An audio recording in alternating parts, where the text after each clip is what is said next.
गांव में हरिदास नाम का गरीब किसान रहता था। उसके पास थोड़ी सी जमीन थी जिस पर मुश्किल से गुजारा होता। हरिदास मेहनती था लेकिन कर्जदार भी। उसकी पत्नी गंगा रोज चिंता करती। कर्ज बढ़ता जा रहा है, बच्चों का पेट कैसे भरेगा। गंगा, अगर मुझे बड़ा खेत मिल जाए तो मेहनत करके सब कर्ज चुका दूंगा। गांव के बाहर बंजर पड़ा वही खेत हरिदास की निगाह में था। गांव वाले उसे शापित खेत कहते थे। एक दिन उसने अपने दोस्त कन्हैया से कहा, अगर वो शापित खेत मुझे मिल जाए तो मैं उसमें गेहूं बो दूंगा। पगला गया है क्या? वहां बोई हुई फसल कभी नहीं उगती। हो सकता है सच कुछ और हो। गांव का मुखिया भूपत सिंह बड़ा चालाक था। भूपत सिंह ने गुप्त रूप से उस खेत तरफ जाने वाले पानी को रोक रखा था ताकि उसका खेत ही पानी ले और बाकी का खेत सूखा रह जाए। लोगों में डर फैलाने के लिए उसने अफवाह फैलाई। अरे सुनो गांव वालों, जो गांव के बाहर शापित खेत है, जो उसमें खेती करेगा वो बर्बाद हो जाएगा। गरीबी और भूख से परेशान हरिदास ने तय किया, मैं इस खेत में खेती करके रहूंगा, सच सामने आए या कुछ भी हो। उसने पंचायत में जाकर कहा, मुखिया जी, अगर आप इजाजत दे तो मैं इस शापित वाले खेत में खेती करना चाहता हूं। भूपत सिंह ने हरिदास की तरफ देखा और कहा, सोच ले हरिदास, ये खेत तेरा सर्वनाश कर देगा।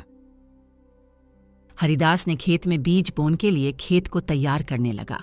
गांव वाले हरिदास को उस शापित खेत में काम करते देख उसका मजाक उड़ाने लगे। अरे सुनो भाइयों, लगता है हरिदास पागल हो गया। इस खेत में आज तक कोई अनाज नहीं उगा पाया तो हरिदास क्या उगाएगा। रात को जब हरिदास अपने खेत पर रखवाली कर रहा था, उसने देखा कि कोई अंधेरे में नहर की तरफ कुछ कर रहा है। वो छिपकर देखने लगा। उसे दिखा कि कुछ आदमी मिट्टी भर भर कर नहर को बंद कर रहे हैं। चलो भाई, आज का काम तो हो गया, चलो मालिक को बता देते हैं। हाँ चलो, वैसे भी बहुत रात हो गई है।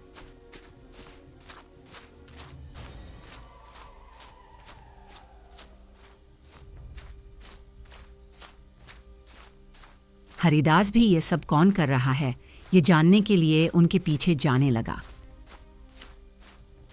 हरिदास ने देखा कि कोई और नहीं बल्कि खुद मुखिया भूपत सिंह ये सब कर रहा है।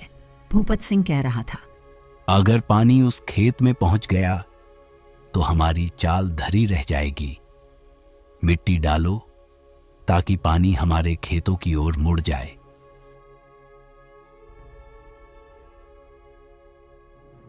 हरिदास ने अगले दिन अपने बेटे मोहन को कहा, बेटा, मुखिया का सच सामने लाने के लिए हमें सबूत जुटाने होंगे ताकि गांव वाले यकीन करें। मोहन ने गांव के मास्टर जी को सारा सच बताया। मास्टर जी भी सच्चाई समझ गए और बोले, तो इतना बड़ा षड्यंत्र भूपत सिंह ने रचा है, हमें इसे पंचायत के सामने रखना होगा। कुछ दिनों बाद पंचायत बुलाई गई। गांव वाले इकट्ठा हुए। हरिदास ने कहा, भाइयों, यह खेत शापित नहीं है। देखो, नहर में मिट्टी डाली गई ताकि उस खेत की तरफ पानी न जा पाए। मुखिया जी ने अपनी फसल बचाने के लिए नहर बंद की और अफवाह फैलाई। गांव वाले हैरान रह गए। भूपत सिंह चिल्लाया। मोहन ने सब गांव वालों को उसी जगह ले गया जहां मिट्टी डाली गई है और पानी का बहाव रोका गया है। गांव वालों के सामने मुखिया की सच्चाई थी। पंचायत ने फैसला किया कि अब नहर सभी खेतों के लिए खोली जाएगी। अब हरिदास ने खेत में गेहूं बोया था। इस बार पानी सही बहाव में आया और देखते ही देखते फसल लहलहा उठी। गांव वाले खुशी से बोले, शापित खेत नहीं, यह तो अब पूरे गांव की शान है। हरिदास की मेहनत रंग लाई और उसका कर्ज भी धीरे धीरे उतर गया। गांव के लोगों ने हरिदास की तारीफ करते हुए कहा, हरिदास, तूने दिखा दिया कि अफवाहें सच नहीं होती, लालच ही असली शाप है। हरिदास मुस्कुराया और बोला, अगर हम डर को सच मान ले तो सच कभी सामने नहीं आता। मेहनत और सच्चाई से ही गांव की तरक्की होती है।